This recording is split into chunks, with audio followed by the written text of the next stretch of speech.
Hello and welcome to the Everyday Board Game Podcast. I'm your host Daniel. And I'm your host Daniel. And today we're going to give you a Chits Giggles episode, the top games we're thankful for. And because it is here in America, the Thanksgiving season, and so we're really, you're giving me that smirk because we're ahead of time right now, so. No, but it's the Thanksgiving season. As you look behind us, we celebrate a holiday here at the end of the month. Mm-hmm. About when this airs live, probably about 2 weeks, 2 or 3 weeks. But also, we're going to be going to BGG Con around then too. So if you're going there, and give us a shout out and come hang out with us. That's right. If you happen to be in the Dallas area, wherever, Dallas, Fort Worth, I guess, go to BGG Con. Check us out. We'll be wearing our press badges. If you watch the episodes, you know what we look like. Yeah.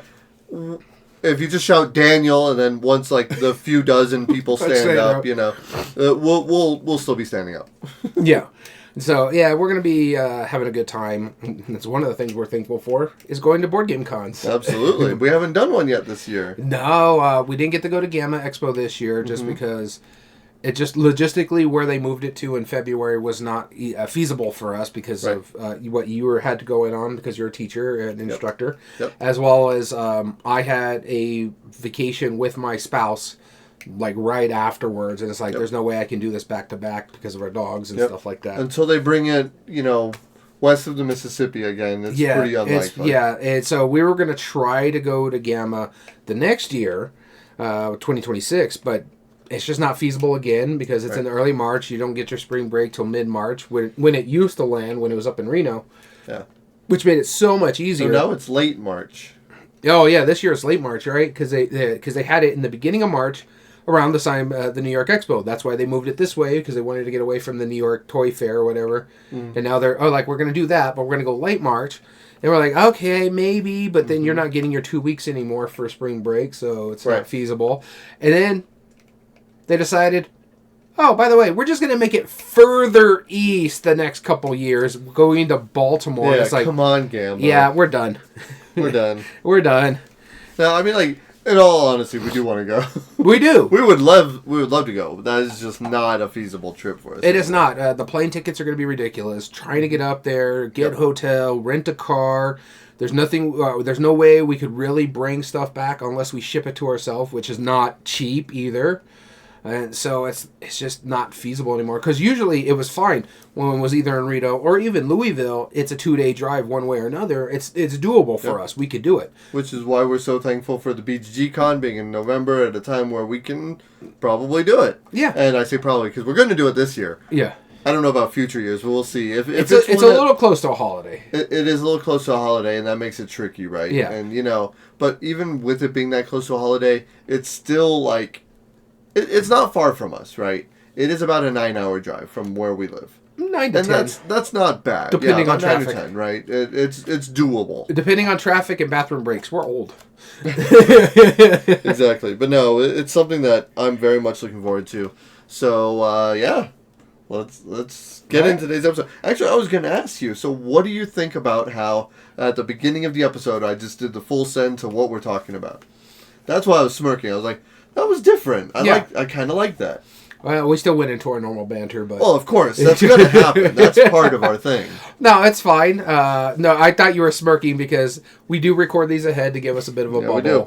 So that's why it's like, hey, it's Thanksgiving time and stuff like that. Clearly. And you're smirking. Clearly. I'm wearing brown at least, so I think it's brown. I'm wearing Luigi. It's fine. It's family friendly. Yeah, when I think Thanksgiving from the Super Mario universe, I think Luigi. I think Luigi too. He's a brother. Anyway, so today we're going to be talking about games that we're thankful for. This just in a nutshell, Thanksgiving coming up. Mm-hmm. We'll go into more detail later of why we picked these games, but this was actually a really fun list, I thought. I thought so too. I came about it a different way too. I was like, because, I could be thankful for my favorite games. I love these games. But the way I went about it is like, I'm thankful for these games for these reasons. They're not... the games on this list are not some of my favorites. There's like 1, maybe 2 that I thoroughly enjoy. 3 that I thoroughly enjoy. But I'm thankful for certain reasons of these ones. Whether it's personal for me or personal for the hobby as well. Yeah. Okay. Mine are mostly personal, though. Again, we'll get into that, yeah. But before we get into that, Daniel, what have you been playing? A lot. A lot. Yeah. A lot. Actually, I'm going to jump into that, even though I asked you the question. Because we've been playing Board Game Arena, you and I. Yes. Wow, we've been playing a lot of Board Game Arena. What I find funny about it, we've damn near finished, 10, 12 games?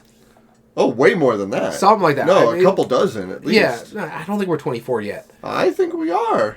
Because we've been playing about 5 at a time. We've only played through like 3 or 4, not even 3 sets. So I honestly think we're closer to like around 20 games. But I wanted to make a joke here, is because it's like, it took us roughly a week, because we started about a week ago, to play through 20 games. Yeah. It's taken about that same amount of time for Gamehead Geek to take 2 of his turns. Yep. Well, that's why we play turn-based, Yeah. It's like we're not... He's busy. He's got young kids. He has a life. That makes sense. No, he's got a wife. Well, both. He's got both. And that's why we're not badgering him too much about it. Yeah, so I may see him tomorrow, so I'll let him know. I was like, hey, don't forget your turns, man. Yeah. Yeah, but actually, none of the games that you and I have played online am I going to be talking about today. Same. I'm only going to be talking about physical copies, because that's really what we hear about. Playing games online, that's fun, that's great. It's not the best way to learn them. We want to talk about these experiences that we get face-to-face. Anyway, what have you been playing? I will have to say, just a short reminder here, I really did enjoy playing Gnome Hollow again on Board Game Arena. That's good. That is one of the fun things about Board Game Arena. That's what I was telling my wife, was when she saw that I was playing like 5 or 6 games with you. She's like, why don't you just play one game at a time? It's like, the big realization that we like about Board Game Arena is there is no upkeep for us. We just do our move, it scores everything out for us, and we can move on to the next game. Right. And what's so funny is that, like, we were playing just the right amount that, like, when I had a quick break, they'd say, oh, the tables are waiting for me. Great. I do my turns, and by the time I'm done with the last table that I'm on, you've already done the turn for the first table, so I could just keep going down the line, and we're playing just enough games. Luckily enough, I wasn't too busy today, so there was like a day where I was missing more turns than you were, just because I was running errands all day. So yeah. But with that being said, let's go into the actual games I've been playing, and this is one I wanted to talk about. We just did a review for this last month, and that was the perfect time to do it during spooky season. This is one of our go-to spooky games. I think it was both of our more recent Halloween lists that we did. Go check that Chits and Giggles out in October. And this is Spooktacular from Level 99 Games. They're good friends of ours. But man, do I love this game. I actually played this when Gamehead Geek wanted to see how it worked. So we showed him it on his pick of the night. And then as well as I showed it to not showed it to my other game group. We played it before. But I showed it back to them because, Halloween. Mm-hmm. And man, did we enjoy the mess out of this. It took Gamehead Geek a little bit to grok the character he was playing at, because it's a Mancala mechanism, but there's certain things that you want to do when you're doing the Mancala. And sometimes you want to bring them back to your room if you're trying to get that done, or you want to push them away because it's going to make you more points at the round. But all in all, he enjoyed it. Yep. Then when I played it with my other group, we all played with intermediate characters, and we had a blast with that. I played the, my wife played the anglerfish one, where they put random doors out, and when they spook a character, they eat the character when they go out that door. And then the other one was, I'm trying to think what the other one was. One person played the chef, and he had a little bit of issue with it. It's just because it's tricky how to get those meals out there. I played the queen bee, which that one was a fun one, about putting your hives out there and trying to make sure there's more than one person in one room. This way you don't get conquered and lose points. Yeah. So it's that push and pull aspect of it. And then the other person played the werewolves, where they had like the 4 different werewolves that can push people or get points because they're the cool one and everybody wants to hang out with the cool werewolf. Of course. So it was really, really neat. I enjoyed the mess out of it. And what I have to say is, when people are saying like, oh, it's an asymmetrical game, how can these characters not be like super balanced and stuff like that? When we played it with Gamehead Geek, the game was, I think, maybe 10-point difference between first and last place, something like that. The next game I played, first and last place, there was an 8-point difference. It was 50 to 42, I think, was the final scores. That is really well balanced game, and I think they knocked it out of the park. It's well produced. It is fantastic looking, and it's just what we like to say about board gaming. It's just plain fun. Absolutely, I couldn't agree more. Speaking of what I think is just plain fun, I played a ridiculous game with the family. What else making is new? A new? So the only time I really get to play games with my family nowadays, we go out to eat fairly often for like lunches and stuff on weekends, and I normally bring just like a small little card game or something that's easy on the table that we could play while we're waiting for our food. Mm-hmm. And this was a game that I got recently. I was very excited on a recent Tucson trip. I picked up a copy of this because I was very excited because I was so excited about this game that I knew it was released like 3 years ago in Europe only, and I even made my own copy because I wanted to play it so much. And when I heard about it, I was like, this game sounds awesome. You know, I can't wait to play it. So they remade it for the American audience, and I picked up a copy. This is Dice Pool Party. Oh yeah, I remember this. So, do you know how this game works, or just at all? I know bits and pieces of it from how you told it, but okay, describe so it to the it's people. like a Yahtzee style game, right? You know, you have a scoreboard, or a score sheet, and every round the dice are shaken up and rolled, and you're going to choose one of the categories to score. There's 6 different colors of dice. There's also a category for all your 1s, 2s, and 3s added together, all your 4s, your 5s, or your 6s. And then there's one where it's like you score everything, and there's another one where you score the exact pairs or something like that, right? Anyway, all it works is that you shake up the box of dice, you set it down in between everybody, and you go, okay, is everyone ready? Yep. 3, 2, 1, close. And you close the box. And during that time, you have to pick, what are you scoring? And so it's really bizarre because everyone has the same number of scoring, so everyone could do as well. I found out my daughter, absolute boss at this game. Like we were like, oh, we found a pair of the blue ones. I'm gonna score blue. That'll give me like 11 points out of like 12 is the most, right? Yeah. And then like my son would be like, oh no, I saw that like all the ones were like there was a lot of 3s, so like I'm gonna go 1, 2s, and 3s. And my daughter was like, there was like 8 5s. You guys realize that, right? Okay, because there's 8 5s. We're like, wow, you're getting 40 points. Okay. And that's just a thing you're going to score. And so it was absolutely wild. Like, she's super perceptive at it. But it's one of those games where it's like, there's always one round for everybody. We're like, all right, everybody ready? Cool. Lift it up. 3, 2, 1. Slam it down. And then you realize, like, oh, my mind was elsewhere. I didn't even see. There was dice in that box? Like, it was just... You're like, I'm just going to guess right now. And then you open it up. It's like, well, there's 3 points. Okay. This is awkward. Dice Pool Party. It's just an absolute riot if you're okay with stuff like that. I know it's not for everybody. And no game is for everybody. But, like, this one is just one of those just so accessible games that it's so simple. You could play with, like, 100 people, you know, all playing at once. It doesn't matter. As long as they all can see the box. You open it up. 3, 2, 1. Boom. That's it. Absolutely brilliant. I like it. Dice Pool Party.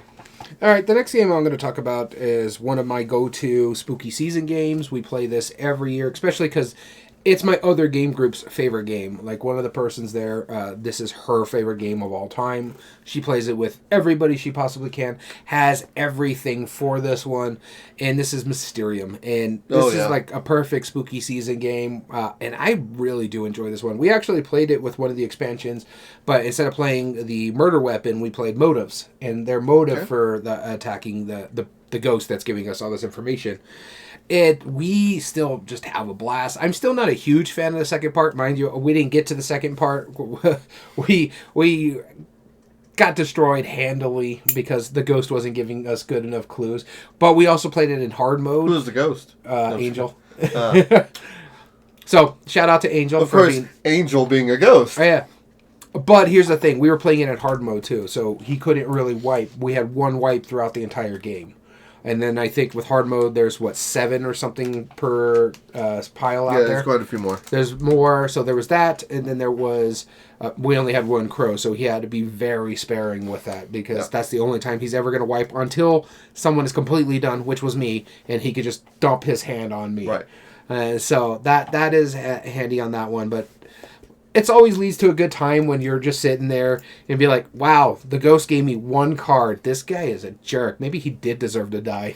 And he can't say anything to us because that's the role. It's like, he could like talk back to us like, hey, and I'm sure calm down over there. Yeah, I'm sure he did. He gave us guff back, but it's not like he could say, this is all I had in my hand. It was more along the lines like, you guys calm down, all right? I'm doing my best here. Yeah. So it's that kind of thing, but we were giving him so much guff because it's like, okay, there's a lot of one color on here, but I can't tell what that color is. Is this red? Is this green? Is that red? Is that green? Why is the ghost giving the colorblind guy color clues? And that kind of thing. And so that's why my wife and our friend were talking about it. And it's like, oh, this could match there because it matches this, and this can match that because that color looks the same over here. And this is kind of the ambiance that card game. Like, why is the ghost giving the colorblind guy color clues, all right? It's not going to work out in his favor. Yeah, I got two people who are coloring, but they're giving mixed options over here. We had a blast. This is such a good game. But, yeah, we failed. In the final round, we couldn't get one person up to the motive side of things. It took a while to get to their murder room where it happened, the location. It took a while for that to happen, or get that one. And then when she finally got up there, she had 2 tries of motives. And man, that one was rough. Those cards were not good. With that being said, Mysterium was the other game. My number 2 game that I wanted to talk about today that we've been playing. It's another game that we brought to a restaurant to play, and this was Can't Stop Express, which is not the same as Can't Stop. Can't Stop is an absolutely brilliant game by Sid Sackson. Can't Stop Express is another game that was designed by him, and even though it shares the same name and some of the same DNA, a lot of it is actually very different. You haven't played this, I don't think, either. We'll play it online. It's on Board Game Arena, just so you know. But yeah, so the way it works is really simple. You have everybody has their own score sheet. It's another roll and write kind of game, but it's a press your luck game. And the way it works, well, not really a press your luck actually, kind of. The way it works is you roll 5 dice, not 4, 5 dice, and you're picking 2 pairs of numbers. So the pairs could be anywhere from the number 2 to 12. And you have on your score sheet all of those numbers listed off. And of course, the farther away from 7 they are, the more points they're worth. It's somewhere between like 30 to 100 points. Anyway, you also have 3 little spots over on the right side that are called the 5th die spaces. And the way it works is that you choose, let's say I do a 1, 2, 3, 4, and 5, right? Whatever it is. Yeah. I pick 2 pairs of dice, and then I have a 5th die that's left over. If I have an empty spot on the 5th die on the right, then I have to mark it off as one of them. So, like, let's say I leave behind the 3. Then I mark 3, and I mark a little tally on it. Every time I choose a 3 as the 5th die, I need to mark a tally on it. And once you pick 3 different numbers as your 5th die, then that means you must choose one of those if you can. So maybe I'm going for all low numbers, and I roll a 3, and then nothing but 5s after there. If I don't have 5s as my 5th die, well, I have to choose the 3 because I previously picked it. But with that being said, though, the way it actually works is the 2 pairs of numbers that you're doing... Actually, the 2 pairs of numbers that you're really picking, you're scoring on. And if you mark any number... Basically, if you start any column or any number, you really got to go for it. Because if you're only 1 to 4 of them, then it's minus 200 points no matter what. If you get to the 5th of a single number, it's 0. You've cleared it out. And then everything after that will be worth its points worth. So, for example, if I have 7 12s, which would be really unlikely, but 7 12s, right? I missed the first 4, so I don't get minus 200. I missed the 5th one, and then so I get 100 points for each of the ones after that. So that's 200 points. My son beat us with a total of about 300-something points, and my wife had negative 600, and I had negative 870. Because the way the dice landed, I could only pick different numbers every single time. So I had so many that were just right on the cusp of being that. But I scored more than 1,200 points negative because more than half of the numbers were not past that number 5 bar. It's hilarious. It is absolutely brutal. I just sit here thinking, like, that's how you get your wife to play games with you. You trap her. We're going here to eat. You're playing this game with me. No, I always give her the option if she wants to play them. Uh-huh. But that was also because Can't Stop is one of her favorite games, right? Mm-hmm. playing Can't Stop Express, I was like, this is a chance for us to play a Can't Stop like game. Yeah. And there's no downtime, which is one thing that she doesn't like. She doesn't like it when you take a long turn, then I take a long turn, then she takes a quick turn, then you take a long turn. Right? She'd rather be in it at all times. Which is why she likes Space. Mm-hmm. No matter what gets rolled, everyone could activate potentially, right? Also, really good implementation on War Game Arena. Great game. And so we played Can't Stop Express. She liked it a lot, and my son absolutely beat us by being the only person in the green. Cool. I do need to check that one out. I've been looking at it for a little bit, and I was like, yeah, it looks cool. I'll teach it to you. Yeah. All right, the next game I'm going to talk on the list is one of my favorites and one of my go-to Halloween games. So much so, this is a Damn It Daniel game, which now became a Damn It Daniel for Dom, because he just played it, and I just showed this in my other game group, which I'll get into in a minute, but this is the Bloody Inn, and I adore this game. I love how quick it plays. You can get a good game in it, 45 minutes. Mm-hmm. You're basically just playing out the deck with characters that have come into the thing, and you're using your cards for everything. They're either using you to bribe people to put into your hand, you're using them to help you kill people, to put them on your table, you're helping them to bury bodies, you're helping them build annexes for you have somewhere to put the bodies in to score your points, you're laundering money because you can only ever score 40 unless you launder that money, and that little push and pull is like, oh, this is really cool, oh, this is an annex now, I got a dead body, ooh, I can put in your dead body over here because that cop's over there and I can't take him, you're probably not going to take him, I will give you half of my $8 over here to bury this body. So I love how this game works. I think it is such a fun game. One of my favorite parts about our game that we're playing is like it would come back to me. I'll be like last turn, I'm like, I sure have a lot of bodies piling up. And there's a cop in that inn. Well, he's going to join him. Can't investigate me if you're dead. Yeah, exactly. Like, that was just the most demented move. Yeah. I was like, I'm just have piles left and right. I'm not going to be able to bury them in a single turn. I'm just going to have to keep killing people. Yeah, no, I had a blast. I showed it to my other game group. They absolutely adored it too, except for my wife. But she wants to try it again. It's just that she was not having any luck with the putting the engine out because it didn't help that our first 2 turns, it was just the high cards, all 3s and stuff out there. And so can't really get a good engine. And then she was the last player. Yeah. So by the time it got to her turn, the first turn, all the cheap guys have been bought. So all she was stuck with is more peasants, which can be helpful, but it's still not easy to get everything you're trying to do on an engine building game. So we are going to try it again somewhere down the line. And as for Masmos, and how's it going, Masmos? Yes, I own Carnies. I just haven't played it yet. Yeah, same.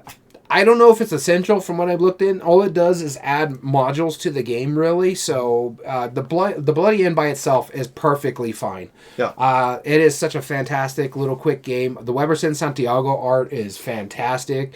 And it's just a blast. And I remember we were playing it, and I was like, how's it going, Dom? He's like, it's okay. And okay, we keep playing. How's it going, Dom? Yeah, it's fine. We keep playing. At the end of the game, he's like, I'm going to have to buy this one. He's looking online, actually, to find a copy online. Yep. I actually have to text him. I found a copy for him to buy if he wants it. You have to go to the Asmodee website to buy it. They're the only ones that have it at the moment. Yeah, that makes sense. Which is also like the only place you could buy Ravel in the United States. No, I've seen it in stores. Well, I mean, online. Online, yeah. Well, and Amazon, actually. I also saw one sell Game Nerds at one point. I don't know if they sold out. No, maybe. But yeah, so Bloody Inn, it's a bloody fantastic game. That's right. Speaking of like weird, quirky little games, another game that I've been playing lately is Black Sonata from Side Room Games. Mm-hmm. I played another round of this. I brought it to work because I knew it was going to be kind of a long day and I had some extra time. So I was like, okay, I'll play it during a break. And I set it up and man, why is this game so good? It's so clever. And it's gotten me to the point now where I'm like actively seeking out other games from this designer. I remember I had played another one called like Fallen Angel or something like that. It's like a deduction game. Mm-hmm. And it's like 18 cards and it's like a super small deduction game. And it's from the same designer. And forgive me, I don't remember the name off the top of my head. But yeah, he's just so smart about what he comes up with. I'm probably going to download like some of his print and play games because I'm just genuinely really curious about it. Like, how do you create a deduction game that has hidden movement for one player.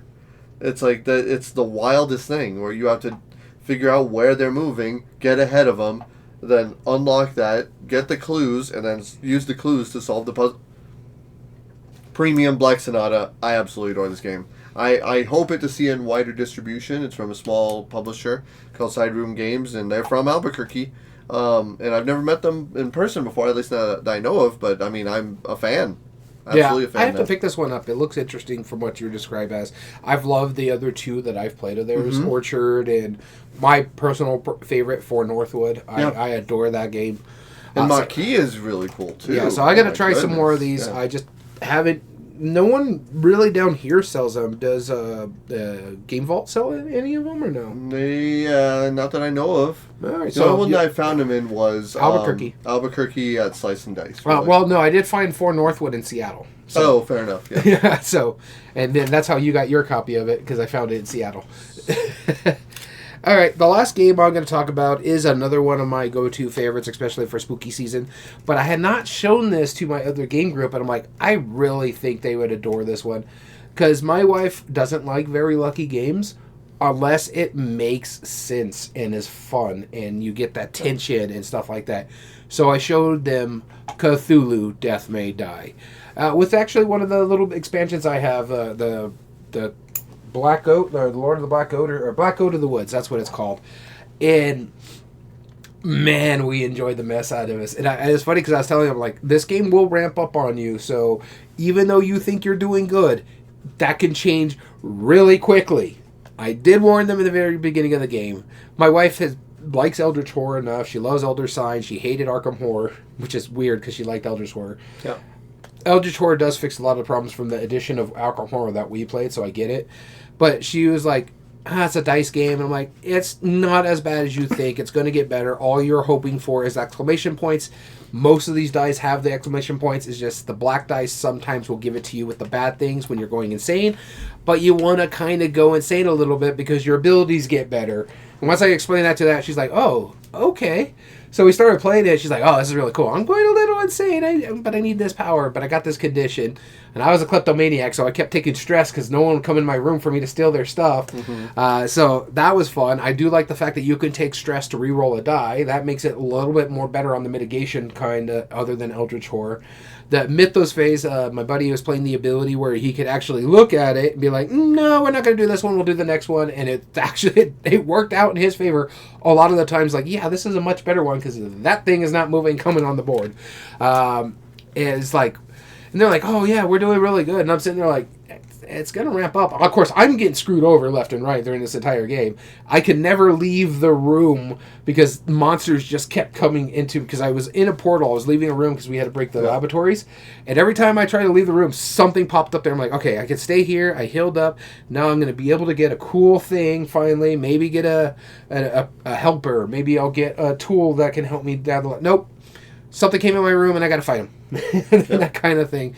And so I'm already maxed out on stress. I'm doing all these things. And like they're saying that when we were done and we all died because the big goat came on the board and destroyed us, they're like, yeah, I see what you said, that this ramps up pretty quickly. You feel like you're doing well, and then it'll ramp up. And then you're just like, you feel that tension. You're rolling these dice, and you're like, I hope I don't get tentacles. I hope there's no successes. I hope none of these things happen. And yeah, we had a blast. It was a fantastic game. It's well produced. Asmodee now just picked it up. We'll get into that next week. But yeah, I really do enjoy Cthulhu Death May Die. Cool. And the last game I want to talk about is a game... the past few couple months, I've been really focusing on replaying a lot of games in my collection. Oh, yeah. Found out there was a huge deficit of, like, I've been playing way more new games. But I was like, you know what? I'm going to make an exception to that. I decided to bring a game over to my parents' house. One that I thought she would like, and one that you'll be proud that I finally played. This is The Fellowship of the Ring, the trick-taking game. She's a big trick-taking fan. My mom is. My wife, not so much. My son, super strategic. And... my wife didn't like it, but that's because she's not a big trick-taking person, which is fair. But she was kind enough to play it with. However, my mom, she is a massive trick-taking game. In fact, before I'm going to talk about this a little bit more in my honorable mentions. But before, like, I used to really get into gaming when I would play cards with my parents. You know, we played Gin Rummy and Speed and all that stuff. But the game that she taught me was Pepper, and it's a trick-taking game. It's like a team thing where you had to do some exchanges, you had to bid, you had to try and figure out what you're doing. And when she picked up the character, I forget which one it was, where Bilbo, I think, where you had to get Pippin. You had to get the fewest tricks, and we only played the first chapter.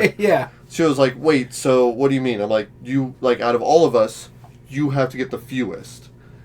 And she was like, "That's weird." I'm like, "I know, it is. Just trust me with this." Because I was like, I was Frodo because I had the one. So I was like, I have to win at least 2 rings. Aiden had to win. My son had to win 3 or more because he was playing Bilbo, and then my wife played Gandalf. And she had to get 1 or more, and then that was it. So if Gandalf got 1, your mom had to have none, or 1, because she has to be the lowest, tied for the lowest, And halfway through the round, she was like, And you could tell she got really intrigued, because she was like, I have an 8, which is the highest of this number. It was like, well, I have to play off suit. I guess I'll throw my 8 down, you know? It's like one that would absolutely wreck everything else, right? Yeah. She ended up flat, clean, no tricks at all. My wife got 1, barely. And then, I had to use the 1 ring to get the 2 rings I needed. My son got like 8 tricks. Like, it was ridiculous. Like, or no, he didn't get 8, but he got. I know. Yeah. He got at least 6. Yeah. It was wild. So it was really fun to just kind of work that out. So yeah, my mom liked it. Fellowship of the Ring, the trick-taking game. I do like it a lot. It's neat, and I think I like it more than the Crew. Yeah, I honestly like how it plays. I'm further along than you are. I only did the 1 chapter. You only did the 1 chapter. I think we're in like the 8th or 9th chapter. Okay. And some of the rules that you get throughout the game are like, wow, that's really cool how this works and stuff like that. I don't want to spoil it for you, but there's some neat stuff that it does when you get further along the chapters. Yeah, so, I'm curious. All right, so let's get into today's episode. As we said at the top of the episode, this is going to be games that we are thankful for. Yeah, I'm looking forward to this one. Like I said, I went through this at a unique standing because I wanted to do it where it's personal to me for a certain reason, but also personal because of the hobby and stuff like that. These are not exactly games that I truly adore. There's a few on here that I truly adore, but I'll just say it right now.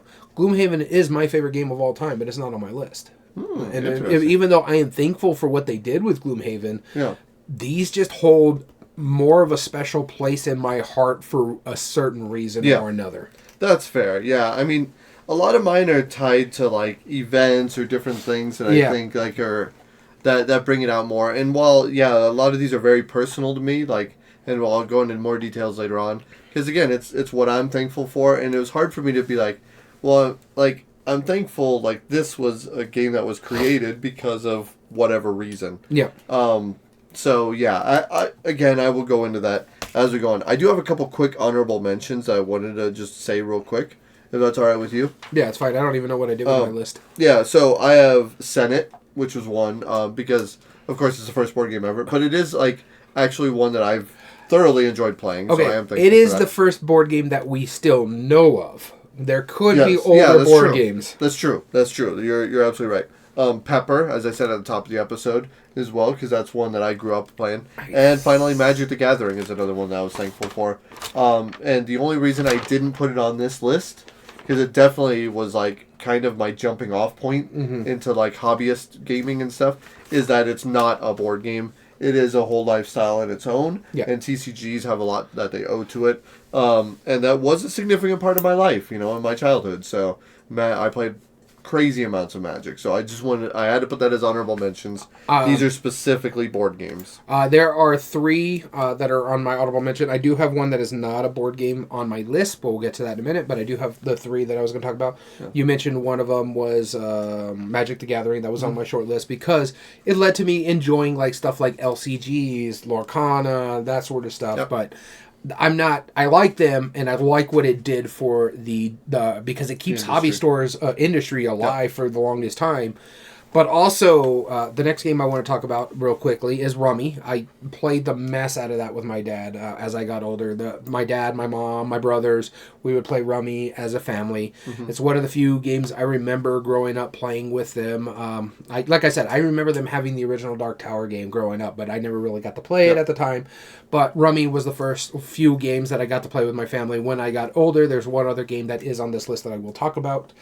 And then the last game I'm going to talk about is, honestly, it's viticulture, but for a different reason. It's more along the lines because it is the first time I really started digging into solo, because the Atoma Factory and stuff like that. Onirum is another one that is on the short list, but I never played a physical copy of Onirum till later on, and that's because these are solo games that I really started going in, but it's more of the system that the Atoma did that really got me into the solo gaming, because they made solo gaming a lot easier to grok on some of these games with that because it's a much simpler system than some of the other ones games out there with their solo systems. And it's like, I'm doing what now? Yeah. But yeah, so those are my short list as well before we go into our actual top 8. Yeah, remind me later on. I have an interesting story about Atoma Factory that I want to share with you. Okay. So as always, we're gonna flip our coin of doom. I have it right here, and I'll tell us who's going first. We have 8 games that we're most thankful for. I'll start us off. My number 8 is Munchkin. And the reason I'm thankful for Munchkin is, of course, it gets a lot of people into the hobby. That's one thing. But it was one of those games that I had heard about, I started playing, and I really, I got into it. A lot of people get into Munchkin. And while it's not my favorite game, it's certainly, I've enjoyed it over the time. I've had a good time with it. The reason I'm so thankful for it being a thing and being so accessible to a lot of new gamers is because this was the first game that I started teaching at our local comic shop. When I found out that our comic shop wanted to get into board games, and they happened to know the owner of that, his son-in-law, knew me from a previous job, knew that I was into board games. He was like, yeah, let's bring in Danny, let's have him play a couple games, see if it's worth our time, Yeah. And if those games get popular, we'll order them and we'll sell it too. Cool. And Munchkin was the one I picked right off the bat. And what a way to start, because that was 11 years ago and I'm still doing it. Because it worked. It worked. I mean, Munchkin was one of those things where it's so easy it's like, hey, you guys want to play a just really silly card game? Yeah, sure. It gets people laughing. It's not too serious. It breaks that tension. It's a great introductory game. And yeah, that's when it boils down to it. It still keeps people playing to the table. And it got me one of my long-standing things that I've done for a good portion of my life. Yeah. So, Munchkin. It was on my short list. It was one of those that was on my short list. We played the mess out of this when I first got into the hobby. Gamehead Geek, this was the game. He did a whole plethora of thing. He made this whole crown thing for you take a picture with the game after you won. Mm-hmm. There was a whole thing about it. But it made my short list, but it wasn't what I'm most thankful for, and we'll get to that in a little bit. But the number 8 game for me is a game that I'm not a huge fan of, but what it did for the hobby is ridiculous. It literally revolutionized the hobby. This was in the mid-90s when most of the stuff that you were playing were take-that kind of games, more of that war games out there, the Magic the Gatherings, head-to-head kind of battling. And this one just changed the playing field. And everybody's like, oh, these Europeans have something right now. And this game is then known as Settlers of Catan, now known as Catan. Yep. It just, like I said, it revolutionized the modern board gaming hobby from the Monopolies, the Risks, and stuff like that. The Cosmic Encounters, the Avalon Hill games, the war games that were Command and Colors was a big one at the time. And showed that you don't need to be going head-to-head and beating each other up. You could just make smart, simple turns and plays and work somewhat together when you're trying to make an exchange for sheep and wood and stuff like that. But then it just got into the mainstream too. Mm-hmm. There's articles about how the Green Bay Packers were playing this, their offensive linemen were playing this before games or during a weekend on the bye week and stuff like that. You see it in TV shows like Big Bang Theory. They're constantly playing Catan. It popularized the modern hobby as well and revolutionized it.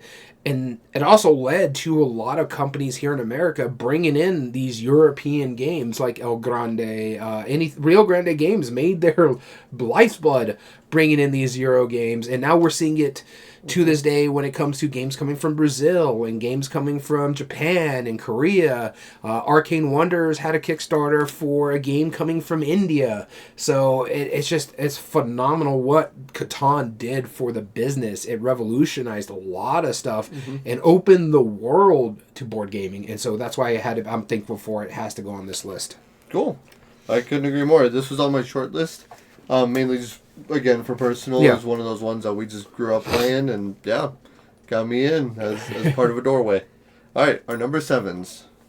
All right, and my number 7 is the one I mentioned. It's not really a board game. It is a tabletop RPG that really revolutionized the tabletop gaming as a whole, based on the generic fantasy theme, based on just gameplay. Like, a lot of stuff you can see has been touched by this game, and I had to put it on here because of the way the hobby is, and this is Dungeons and Dragons. I'm not a huge tabletop RPG player, but I played a lot of Dungeons and Dragons video games, a lot of their board games as well. They've really changed the industry when it comes to the generic fantasies. Everybody knows what a beholder is. Everybody knows what a lich is. I don't know how to pronounce it very well, but they know about it. Stranger Things made a whole riff about it on their show, right. And it's done a phenomenal job, and it's still relevant. And it started in the 70s, and it's still relevant today. I think they're in 6th edition or 5th edition plus or something like that. Yeah. Our friend Gamehead Geek is running games with his family, and he's buying monster books and stuff like that, and becoming a dungeon master for that sort of stuff, because his nephews are getting into that age. You were talking about how a friend of ours from when I was working at Best Buy is running the Dungeons and Dragons for your son's high school club. Yeah, so it is phenomenal. It's getting a lot of young generation into tabletop RPGs as well as board gaming too. You have things like Lords of Waterdeep that's really helped out with that. The newest one, the Matthew Dunstan game, is a Builders of Baldur's Gate. Which I'm curious. It has the Dungeons and Dragon theme on it. So it's really done a lot for this business. Magic the Gathering owes a lot to itself to Dungeons and Dragons. Very much so. And so it is a phenomenal series. Even though I'm not a tabletop RPG, my imagination is about doing stuff on boards, but I am thankful for what it's done for the hobby that I love. Cool. My number 7 is the only one that is not a board game. It's technically only a card game, and you did mention it already, Onirim.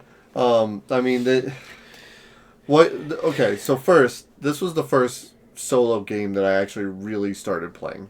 That was already a big thing. I'm still not like the biggest solo gamer, but I definitely have a fondness of it. Now that I brought up all those, it's a game that I really just started playing the mess of on the app, right? The app is what started it for me as well. It started for me, and I thought this was just so clever of the systems and stuff. So much to the point where it was an inspiration, like, for me to start developing games. Listeners of the podcast know that I'm a game designer, and I've designed a few different solo games, and this was so much to the point where I reached out to the designer of it, and got in touch, because I'm like, hey, you're honestly this game you're is the reason guy. Yeah. that, like, this was mainly one that got me through the pandemic, because I could just sit there and knock out a couple games of it. Mm-hmm. This is a good break. I get my mind working. I like puzzles and all that stuff, and because of him, he's the reason I started doing solo design. And now, thankfully, through the game Ravel, I now get to work with him. And that's awesome. So it's a huge thing that I'm thankful for. Because had he never made this game and made this big platform of people that I didn't even know were a thing, of people playing games by themselves, I think he was kind of an industry leader on that, honestly. Like, because there was Solitaire. There was the Solitaire that was, like, the pegs moving. Yeah. And that's it, right? And then there's video games. And then there's, like, different versions of Solitaire, because you had, like, the Klondike. And all those, and Web. And but what even makes it interesting about this guy wasn't even, like, a board game guy. He was a professional opera guy. But still is a professional opera singer. And he did that because he was touring. And he was like, I like playing games, but I don't get to play games with people. So I'm going to make some games that I can play on my own. And what a brilliant idea. Onirim was just awesome. So I am hugely thankful. It led to his own business, and Patient Games is now a thing because of Onirim. So yeah, I get it. Again, it was on my short list, as I was mentioning earlier. Yep. All right, and then we're going to our number 6. Number 6. Here we go. That's a good pick. All right, my number 6. This is a similar origin story to Onirim in a way, but this is there's an extra level, which is why it's a little bit higher. About 11 years ago, when my wife first got her job, she works for insurance. Oh, there goes a coin. She works for insurance, and sure enough, I drop it something every episode, right? She works for insurance, and the only way she could get a job at the time being is if we relocated, which is something I was pretty opposed to because I already had a thing going here. I was already teaching board games, I didn't want to really leave that, I was working at the time. And then, but, she was worth it for me to go with the family and, of course, my kids and whatnot. So we... Yeah, the kids. Of course, the kids. Yeah. Well, I mean, that's a given. I'm just saying, if it wasn't for them, I wouldn't have relocated, right? Yeah. And so I moved to Albuquerque, New Mexico, and I tried to find as many gamers as I could, all the game shops, all that stuff. And through the game shops, I met Brad Talton of Level 99 and Josh Van Lanningham, who's like the lead developer. And I met these just cool dudes, and they were making games too, and I threw my hand into making some games too, and they've always given me feedback. The game that I'm talking about specifically is Millennium Blades. I was going to say, it's got to be that one. It's Millennium Blades, yeah, because not only did... That game was under development when I was there. That was the first, game I played prototype that wasn't my own, really, because I had never been around actual publishers and game designers and stuff like that before.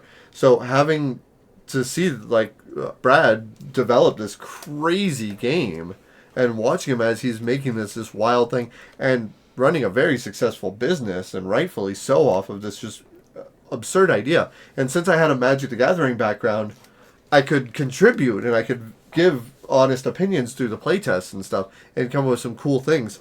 And because of that, I developed this friendship with the Level 99 guys that I am eternally grateful for. They're wonderful people to be around with. They're great people in the industry, and I hope they stay around forever in the industry. And yeah, I mean, it's such a cool thing. And I can't go into details now, but I hope to work with them quite a bit in the future, Yeah. But yeah, and I introduced you to them, and a lot of other people that have just been. And also, one more thing on top of Millennium Blades. This was one of the favorite games from a mutual friend of ours, Lynn Show, who passed away a few years ago. Yep. And I remember seeing his face when I got Brad to sign, a cover and get a bunch of promo stuff for it. And I brought it to him, and he was just so ecstatic. Yeah. He was so ecstatic, and I got pictures of him, and I sent it to them, and it was just one of those special moments. Yeah. So knowing that he could experience that, and also through these guys, it's one of my favorite memories in board gaming. So yes, I am thankful for Millennium Blades.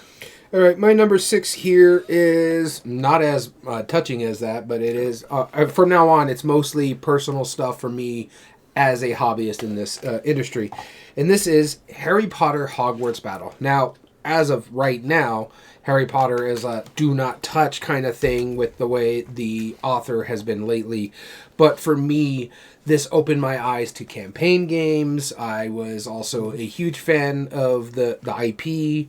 And I was like, okay. And I also like deck building. And then we played this and went through it. And this is how my other game group really got to where they are, because this is the first campaign that we played through. Now, I've played other campaigns, because I had another game group that was doing it. But this one is the one that really started my other game group with campaign-style games, was Harry Potter Hogwarts Battle. And we played through everything. We played through book 1 through 7, both expansions, and we had a blast with it, and it just felt so good, and we had enough laughed, and it really helped solidify that game group. It really solidified my love for campaigns, because beforehand, I'd only played 2 campaigns. I did a little bit of the time stories, and that's when that game group, and I did Pandemic Legacy Season 1. I hadn't even started Gloomhaven. I was doing that solo for a little bit.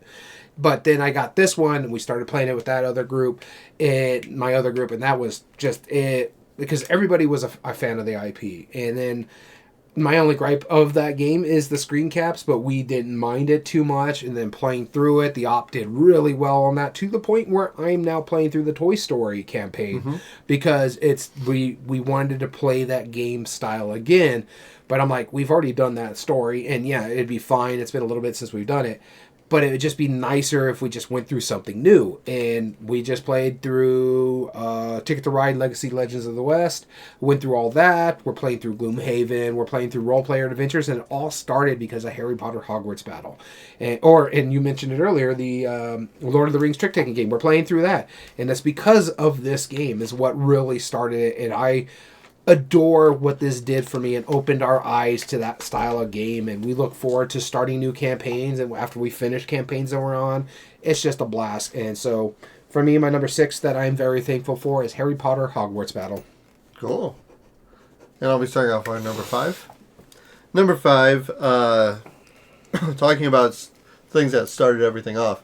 I need to make the Instagram post about it because I haven't done so, and I realize that now. I was supposed to do it on Friday. That's alright. I'll do it soon because Nightmare is my number 5. This was...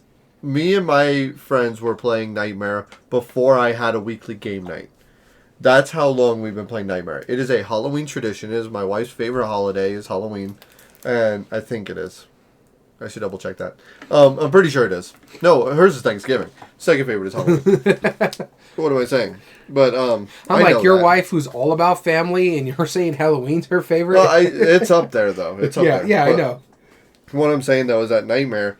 This was a good friend of ours who lives up in Los Alamos now. He started bringing over Nightmare because he knew about this absurd game. And that's how him and I and a number of us became like really close friends, is because every year, around this time of the year, we would play Nightmare, this absurd game where a VHS tape is yelling at you.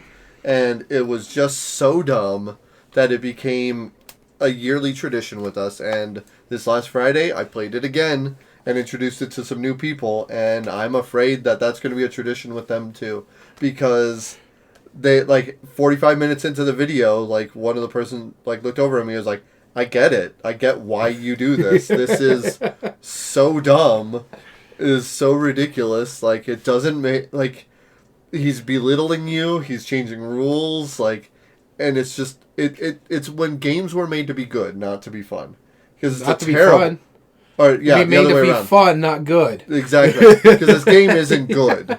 It's not a good game. There has so many things wrong with it. It's his own saying, and he forgot it. Right. No, I mean, yeah, exactly. There is lose a turn. There is spaces where you get effectively eliminated. There is player elimination if you do it right. There is, you have to roll by exact movement. There is waiting till you get a chance. There's vague rules. None of it matters. It's all the worst. And as long as you know that going into it, how bad it is, then you can be like, okay, I'm not going into this with a good strategic experience. That's not the point of this game. Let's be yelled at by an actor who, quite frankly, needs an Oscar.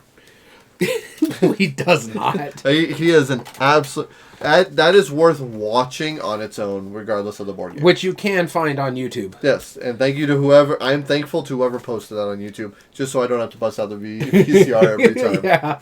Yeah, trying to do that now, and then it's not going to look all that great on the flat screens and stuff like that. It'll look awful. And then you have to buy a converter, because... where you can do the composites into the HDMI ports. That's right. It's just a pain in the butt. Thank you, YouTube. Thank you, YouTube. That's right. All right, my number 5 game that I'm thankful for is a game I used to own. I just recently played one of its plethora of remakes, and I had a blast doing it as well. But it is literally the first game I have ever bought for my collection, though I don't own it anymore. If you notice this back here, this is the game that started it. And this is Betrayal at the House on the Hill. Yeah. I remember we were hunting this down. My wife and I played this at the shop. You showed it to us. This is, I want to say 2014 when you showed it to us at the shop. It was still out of print at the time. Tabletop just played it. And then you put up a post. No, you literally texted me. It was like, hey, the shop's getting this if you're still wanting it. We literally went down that day and picked it up before it sold out because it was a hotcakes because of the tabletop show as well. Yep. So everybody was searching for it. And I was able to pick up a copy. And me and my wife adored this game. And the reason why I don't own it anymore is because we played the mess out of it. There's 50 scenarios out of the box. We played roughly 30 of them. And so we really messed with them. We didn't see everything, but we played a lot. And when it got to that point, we were starting to get repeats. That's when we were like, yeah. And then we got the expansion. One of the expansions, a lot of the stories in the expansions were just not that good. So we're done. Sold it for someone else to have amusement with it. And we did enjoy it. I just recently played Betrayal at the House of the Hill, or Betrayal at Mystery Manor, the Scooby-Doo version of it. We had fun with that as well just recently. But yes, Betrayal at the House on the Hill, I'm thankful for because it started this. All this behind us. And it's such a interesting style of game. Again, you just said it earlier. This is a game that was made to be fun, not good. It has a lot of stuff out going over there. Then it goes into the haunt, and you're doing like these random stuff. And it's like, wait, how are you able to do that? And it's like, because my book tells me I can do that. Oh, God, this is going to suck. Some things, it's not balanced. Some things are going to be stronger than other things. Sometimes the haunt's going to be really, really strong. Sometimes the survivor is going to be stronger than the haunt because it's simple. There was a scenario where she just had to do something to escape. And she landed in the perfect spot when the haunt started to make it really easy for her. So it is not a very well symmetrical game, but it's so fun. It was a blast. We had to enjoy doing it. And I remember hunting this down and being so happy to find a copy. Thanks to you. You texted us like, hey, we got it in the shop now. Because you knew we were looking for it. And mind you, this was before you and me were like big time friends. Because I don't think we really started hanging out. I think it was probably a Facebook message or something. Something. You messaged me. It might have been through MySpace. Yeah, no, it wasn't MySpace. This is after MySpace. But you did message me somehow. And we went to the shop and picked it up. And we... this is what it started, so I'm thankful for that game, even though I don't own it anymore. And I apologize. Don't apologize to me. Apologize to my wife. That's true. Well, I got her into it, too. She was just able to wean off. But you also got her out of it, too. And I'm not thankful for that. Well, that's not my fault. All right, number 4 is here we go. My number 4, that was a good one, wasn't it? Mm-hmm. I felt that. So I kind of went on a rant and rave about the solo games with Onirim. This is the next level up. This was cooperative games.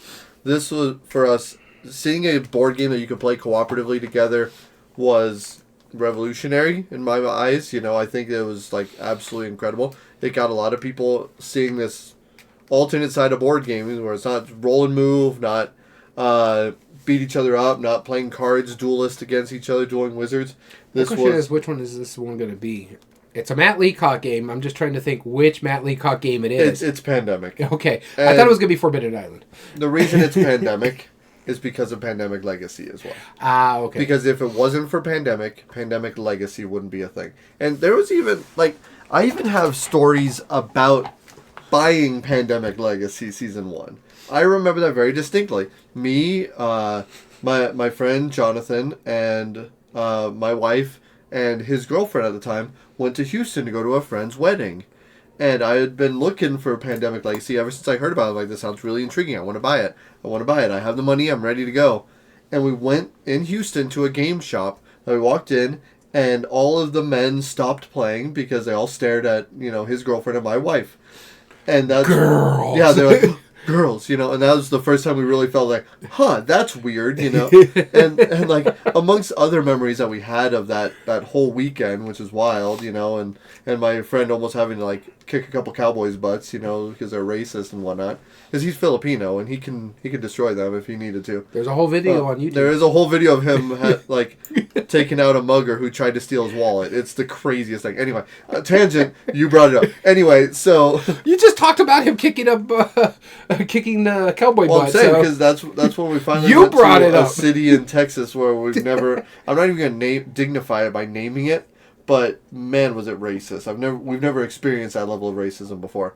Not myself, but like my wife is. I'm Hispanic, like you can blend in, so yeah, I blend in, but my good friend is Filipino and my wife is Hispanic, so you know, there was some people staring and it was really annoying.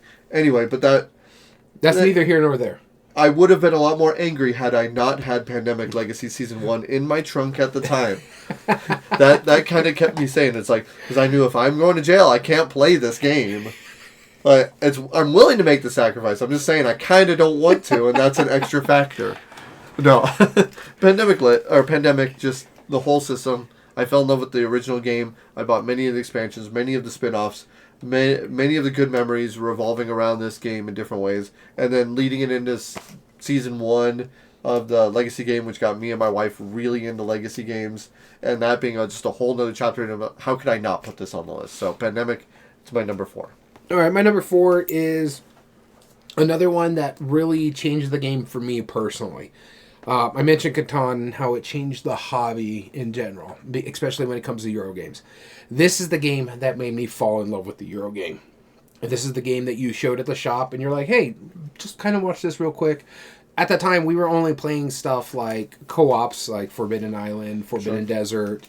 We also played stuff like, I'm trying to think of the other one, Smash Up, Arkham Horror, Eldritch Horror. But then you're like, I really want to show this one off. And you're like, I need you to go play this one because you needed a couple more players over at that table. And I think it was another married couple that was at that table, Ruben and Heather, I believe is their names. And so I went over there. I'm like, okay, I'll try it out. Me and my wife tried this one out.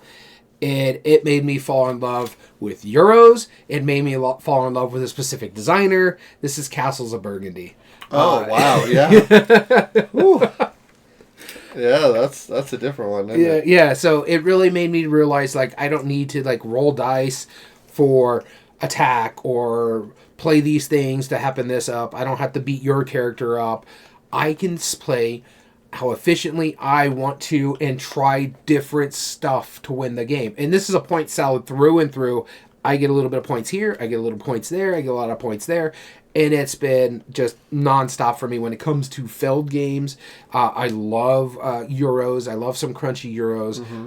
I'm getting more out of the heavy. I still like heavy Euros, but I'm getting more into like the medium weight, kind of like this, or the lightweights, or some like the other Felds in there. And it's just because this game just plays, the ebb and flow is so quick. It's like, I got my die, I can take this action, or this action with this specific die. But you know what? I don't like this number. Let me have workers that I have here to turn this die into this action for I could do this ability.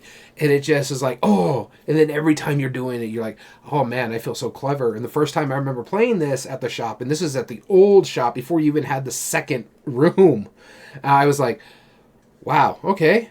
But if I do this and I can do this, and I'm like, if I did this and do that, can I do that? And I looked at you and you go, yes. Mm-hmm. And I'm like, yes, boom, boom, boom. And it just made you feel so clever. And so this really changed that aspect of me when it came to Euro games and feeling clever. And this really changed the aspect for my wife as well, because she really loved playing games that let her think everything out. Even though the board state changes from time to time, there is still stuff that you can do and think ahead of time when it comes to Castles of Burgundy. I'm like, hey, I got this 4 here. I can either grab that, or I can build this. All right. Let's see what happens on the board, because I really want that piece, but if it gets taken, at least I can do this. And so it just, that the change of states, but you can still think about your move and just feel clever. Yes, it's multiplayer solitaire at times. You're not really worried about what other people are doing. Yeah. You're just trying to be as best as you possibly can.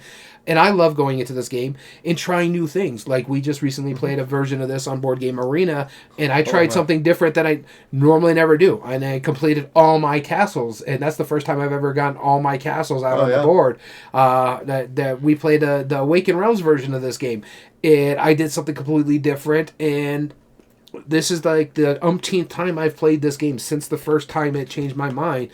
And I've never done the same game twice. I've always like, okay, let's go all in on cows. Yeah. Or let's go all in on goats.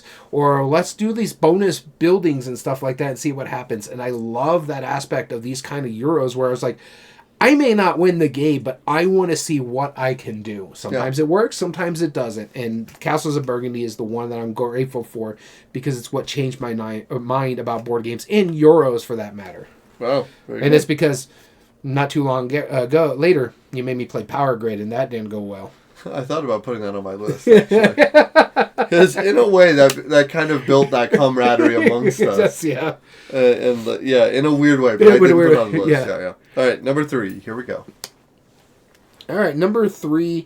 This is a deep cut personal one for me. This is an older game, like super old. I mentioned it earlier when it comes to Rummy, and I said I was going to mention a game that really brought memories to me. Playing games with my father. And this is Risk. This is one of his favorite games that wasn't a card game. The only other game that I know he played a lot of, but I never got to learn the game with him, was backgammon. But Risk is the one that him and me and my brothers would play. My mom refused to play this game because it would take hours. And this is also the time of my life where I had to learn to lose gracefully because my dad and my brothers never took it easy on me. And you got to understand, my brothers are 12 and 8 years older than me. So they were teenagers when I was playing this game with them. In fact, one of them was 20. My oldest brother was 20, my middle brother was 16, and I was 8 years old when I was playing this game with them as a group. Because my older brother was in college, one was in high school. And so we were playing at the table with my dad, and this is one of my fondest memories, and we would do it not every weekend, but when my brothers weren't playing baseball or I didn't have a team or a coach pitch game or anything like that, or any sports for that matter, we would play a game of this, so once or twice a month. We'd bust it out, we'd play, we'd do different scenarios. That's where I learned to be more tactical when I'm doing stuff. That's when I learned to huddle in Australia, because I know my brothers were going to try to wipe me off the board, so I'm going to build up my army, and then I'm going to swarm them. That's where I had to get lucky with dice throws and stuff like that, and to the point we were playing Risk Legacy, somewhat. But it helped me connect with my family when I was younger. And again, it's something different when you have older brothers as old as they were. We were never close because they were in high school when I was in kindergarten. My brother graduated high school. He was a senior in high school when I started kindergarten. So there's no way for us to really connect. But this game brought us together, and we played this for about 4 years, even after my brothers moved out and they were doing their own thing. We would all get together and at least play a little bit. I remember playing a copy of Risk with my nephews when they were younger, with my brother as well, with his kids. And so it helped me connect with my family. It taught me how to lose with grace because my brothers kicked my butt and my dad kicked my butt. My dad was a big proponent of not taking it easy on it. You have to learn, and you have to be able to lose. That actually really helped me during sports, too. I learned that, yes, I can be competitive, but I can learn to take a loss in grace. I have great memories of it, and it led to stuff like playing Rummy with my dad in the future. So this is a game that I am super thankful for. I'm glad I own a copy of it. I still have my copy of in there, not the one we used to have growing up. That just got lost through age, like pieces missing, components missing. Sure, yeah. But I do have my Mass Effect Risk, and that's another reason I'm thankful for it too. I told this story to my wife why I liked Risk so much, and she knew Mass Effect was my favorite game. So our first Christmas together as a couple, she bought me Mass Effect Risk for Christmas. That's and cool. So this has a special place in my heart because my dad's no longer with me. And so I have those memories of playing this game, and every time I open that closet and see that game, it brings a smile to my face. So, Risk. Good deal. My number 3 is... So, there's 2 games that I can kind of blame for, like, me really going, like, full force into the hobby. Like, specifically, like being willing to shell out ridiculous amounts of money and start my actual collection. Because I collect a lot of things, and I've collected a lot of things over my lifespan. Like I used to collect magician supplies. Yeah. Vinyl records. I've collected decks of playing cards those. And stuff. Yeah. And so like collecting wasn't really a big thing for me. It was, but like not board games at the time. And I was starting to get into board games a little bit. And there was 2 games. I'm gonna give one as an honorable mention. That was Ticket to Ride. That was the first board game that I ever spent $50 on at the time, which is a huge amount of money, and that is a big leap for a lot of people because like Monopoly is $20. Mm-hmm. So like if you're spending more than $30 on a game, okay, you're starting to get extreme, right? And then $50 is when you really consider, hey, am I going to actually like this game? Yeah. That is not my number 3 though. My number 3 is the second game where it kind of validated. I bought it right after I bought Ticket to Ride. And it was $45 at the time. And I remember buying it from Barnes & Noble. I'm like, can I justify $45 for a box of cards? I know which one this is, so... Say it. Donald X Vacina? Or Vacinarino? Vacina. Yeah. Vacarino? It's Dominion. Yeah, it's Dominion. Yeah. You've told me the story. Once you said I spent $45 for it, I'm like, I know which one you're talking about. I was like, can I justify $45 for a box of just cards? Like, it's 500 cards, sure, but it's like, that's a lot of money, and it's just a card game? Oh, I don't know. And then when I finally was like, okay, I'm going to take the leap. Let's try this. Let's take the leap of faith and buy this big game. And I hope I like it. And I played it, and I was like, oh, thank goodness. Because, man, do I like this game. And then my wife started playing it, and she was like, man, I really like this game. I'm like, I know. I'm glad it justifies it. And so much to the point, so that story aside, right? That's a lovely story. Why is it my actual number 3 over, like, pandemic, all this stuff? Dominion is the first game that I showed my son that he actively went, I want to keep playing that. Like, right now, I would play it again. And a game where he could put up, like, he's a brilliant kid. He's absolutely smart. And he could pick up games really easily. Smarter than you. Oh, I'm certain of it. Without a doubt, dude. Like, he is so amazing. He was the only one who scored positive in Can't Stop Express. Let's keep this in mind here. I had negative 870 points, and he just I also like playing games with your son, too, because he's just chaos. He loves chaos, but he's so good at it. Like, and he'll trash talk a little bit, too. The thing is, not only is he chaos, he's still kicking our butt while he's causing the chaos. I don't know how he figures this stuff. Like, there was one time we were playing Pepper, right? And with my mom, and him and I were on the team, and my wife and my mom was on the same team. And I remember he played a card out, he was looking at his hand, and he was like, and it was them versus him, and he was like, okay, this means you have the jack. And he throws it down, and he throws down, like, the queen of diamonds. He's like, cough it up, Grandma. And it was like, and she was like, how? And he throws it down, and she had to play, and he's like, got it, sorry. And like, just times like that, I know that Dominion was technically responsible for. Yeah. And he'll still play Dominion with us, like, without a doubt. Like, there's no question about it. He loves the game. He likes the same reason we like it. And it's one where, like, my favorite thing about playing this game is that I know how good my wife is, and I know how good my son is. And even though I think I'm pretty good at Dominion, when it's us three, they're playing against each other, and they're like, we're not worried. Like, you're who I'm scared about. And I'm like, yo, guys, I'm doing, like I'll play which, like, cool mode. Anyway, carry on. Like you have fun over there, Danny, And it's so ridiculous, but Dominion is just, that 1-2 punch of just, like, being the first game I, like, really is like, man, I can actually spend, like, the money is worth it in most instances in this hobby. Like, the more money you're putting into it, there's a good chance you will not like the game that much more. It's not like a video game where it's like, well, every game's $80, so whatever, here you go. Yeah. Take your pick. Oh, well, who knew I wouldn't like SpongeBob? Like, you know, exactly. Right, it's like I spent the same amount of money, board games justify it, and that proved it to me.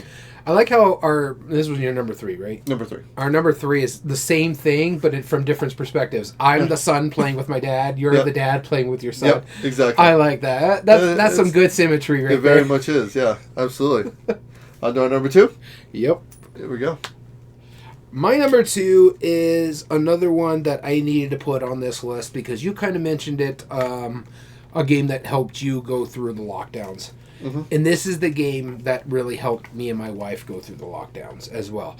Because it still allowed us to reconnect with our friends and stay connected. We made this a daily, or not a daily thing, but a weekend, like almost a weekly thing. Every other weekend, we'd get on Zoom and play this game. We played others, but this is the one we always went to because it plays so easily over Zoom, over a camera. I can probably play this with our audience on Twitch. And it's just because it's so quick. All you need is either a whiteboard or a piece of paper and a pen. It just however you want to do it. And one person can run it for everybody. You just have to turn away from the camera. And this is just one.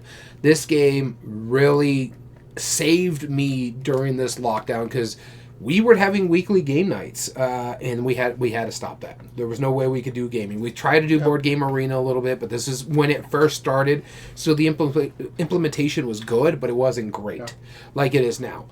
And then my wife and I, we're not super social creatures, especially my wife, but there are people that we do hang out with. And when you take that away, we were going stir crazy. And my wife is a hospital worker too. Yeah. So it's not like we could actually go out and hang out with people. Right. I had just gotten out of the medical field, thank God, but I could have been a medical personnel too.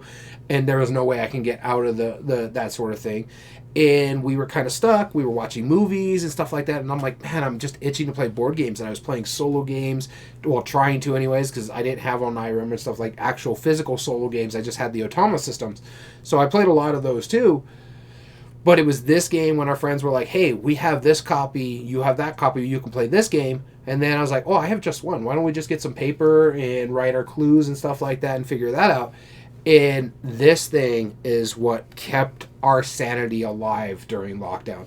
I actually even played this with Gamehead Geek during lockdowns as well with his wife, so we did that sort of stuff. And it just really helped us through a dark period of time when we couldn't interact. I was missing my game nights. My wife was missing like going out to restaurants and eating out and hanging out with our friends. And this game just kept it all together. I mean, don't get me wrong. I loved spending the time with my wife, and I love the fact that neither one of us were like super busy, but Just One helped us keep staying connected, and it still does. I play this with my non-gaming family members. My mom plays this. My brother plays this. My grandma tried it at one point in time. My grandma's 90 years old, so it is kind of rough for her because she can't really read all that well. Now because she just can't see. But then I went up to my in-laws just recently for Christmas about a year ago, and we got them to play this game, and they had a blast on this one.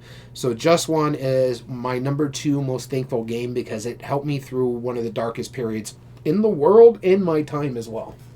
Cool. My number 2, you already touched base on it. I'm not going to go super sappy.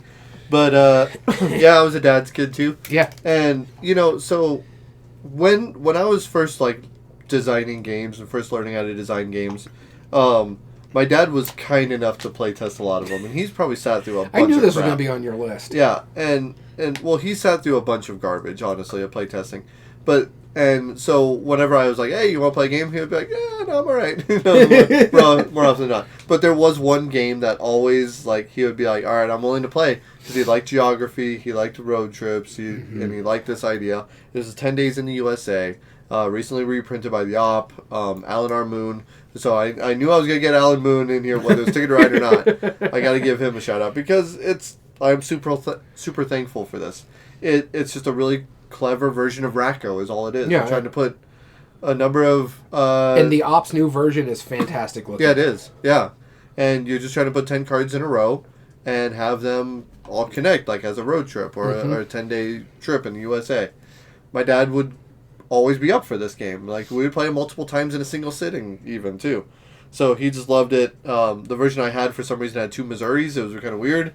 I'm not sure how that happened, but it happened. It was kind of weird. I had to Sharpie one of them. But yeah, it's so brilliant. I still have my original copy. I'm never going to get rid of it. And now I have all the new copies too and the new versions. I want to try the National Parks one. I do too. I mean, because I love national parks too. But yeah.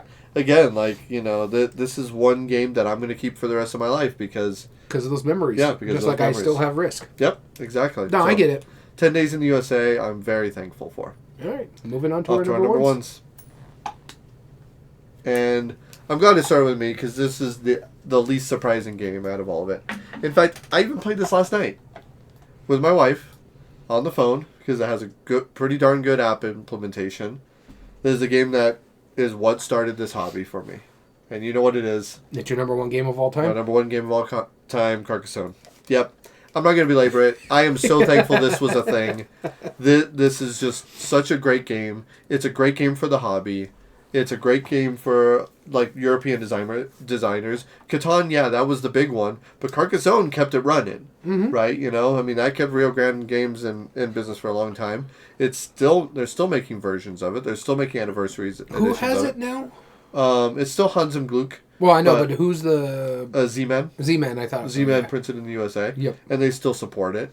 And, it's just one of those games that you're just going to keep seeing, like, forever. Mm-hmm. Because you're building the board. And that's such a wild idea. If you know how to do a jigsaw puzzle, you know how to play the game. It's not rocket science. It's real simple.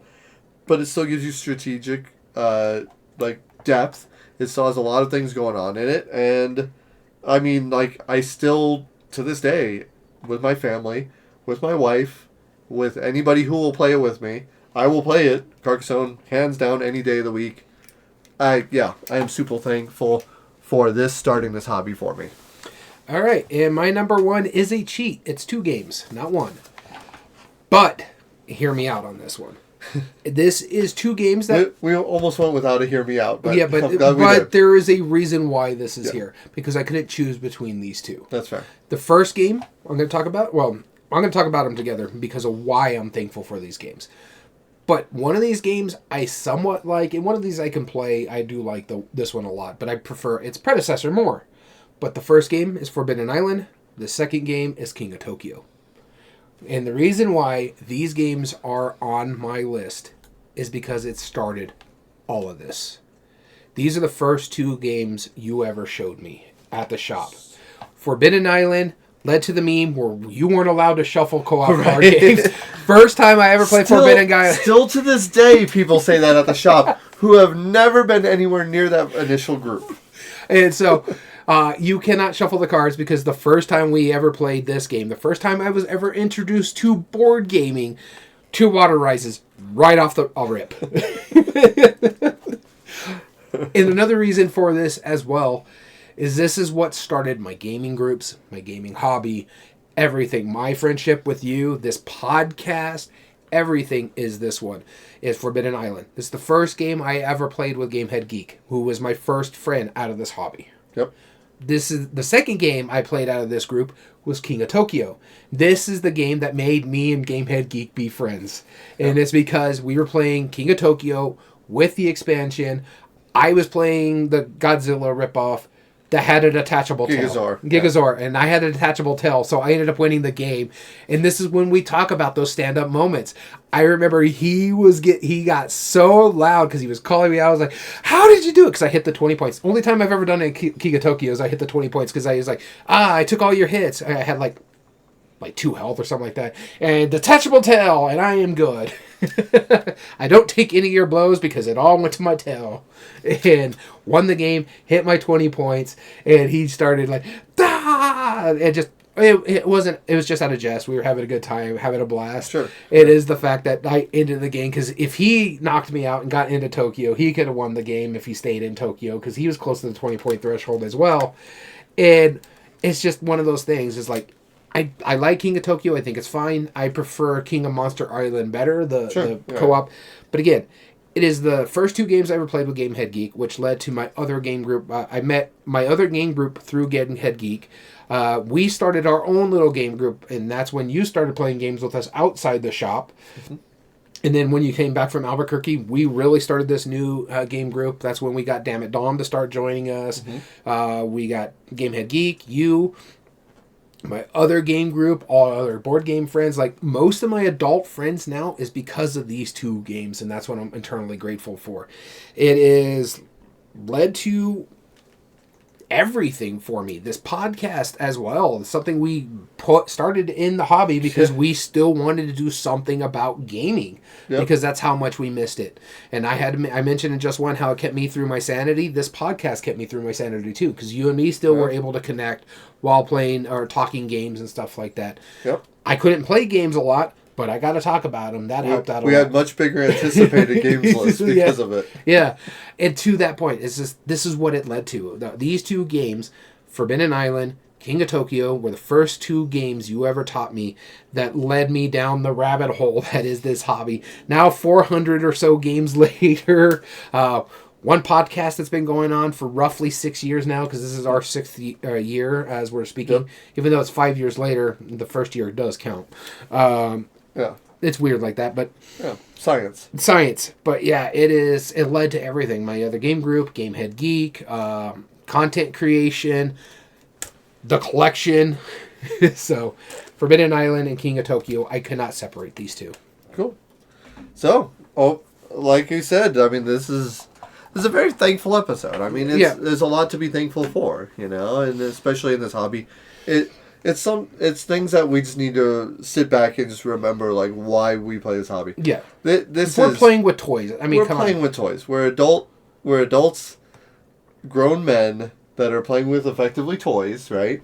That's why it's in the toys and games aisle. Yeah. And it's just something that, like, has led to all of these cool avenues that we never would have been part of otherwise. So. Yeah, we're going to BGG-Con as media because of those two games right there. Because of those two games. Like, thank you, Matt Leacock and Richard Garfield. Exactly. Yeah, we each had a Matt Leacock, and I had a Richard Garfield technically on the honorable mention. So there you go. So, I mean, couldn't be more thankful for it. So anyway, we hope you've enjoyed today's episode. Let us know in the comments down below what your thankful games are. We would love to hear from you, or reach out to us. We also have an email, everydayboardgames2020@gmail.com. And let us know what your thankful games are. Also, email us if you want to give us ideas for future episodes, enter in future contests, or just to say hello. Also, we have an Instagram, instagram.com/everydayboardgames, where you can see the games that Daniel and I have been playing together lately, and any of the other shenanigans that I will be posting shortly, because I need to post that today. All right, all video re-uploads and reviews are found under youtube.com/@everydayboardgames. And if you like what we do, there are 3 things you can do to help us grow on the platform. Subscribe if you're not, like the video, and comment down below and tell us your thoughts on the subject. We also stream our episodes live at twitch.tv/everydayboardgames. Join us on a live episode. Make sure you follow us there so you're notified when we do our live episodes. And come hang out and tell us your stuff. Like, comment while we're doing that. We love our live listeners. Masmo, thanks for joining us today, and anybody else who joined us on today's episode. And all audio versions can be found on most podcast platforms under Everyday Board Games Podcast. This includes Spotify, Amazon Music, Podbean, and Apple. So as always, I've been your host, Daniel. And I've been your host, Daniel. And we want to thank you for listening to Everyday Board Games. And remember, every day is a good day for board gaming. And also be thankful.